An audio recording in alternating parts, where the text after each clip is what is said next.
দেখলি ভাই, ছেলেটা কি সুন্দর দেখতে। কি দেখে বললি যে ছেলেটা সুন্দর?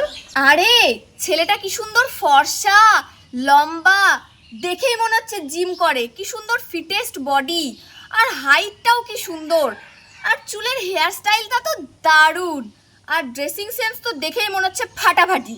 এগুলো দেখেই সুন্দর বললাম। তাহলে শোন, তুই এখানে আসার আগে ওই ছেলেটার কাছেই এক বয়স্ক লোক এসে কিছু খেতে চেয়েছিল, কিন্তু তার পরিবর্তে সে কি করলো বলতো? বয়স্ক লোকটাকে ধাক্কা মেরে ফেলে দিল।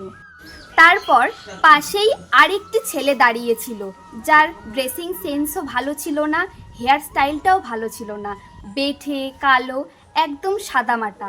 সে সেই বয়স্ক লোকটাকে তুলে নিয়ে গিয়ে কিছু খেতে দিল, আর বয়স্ক লোকটা খুব খুশি হলো আর তাকে খুব আশীর্বাদও করলো।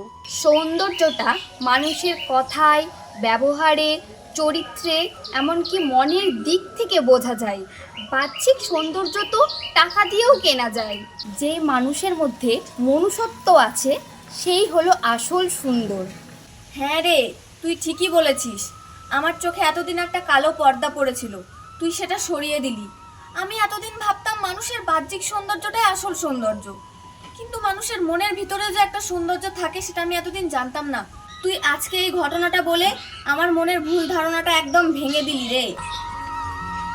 চেহারায় মানুষ সুন্দর হয় না, মনের দিক থেকে সুন্দর হতে হয়। চেহারা আজ আছে কাল নাও থাকতে পারে।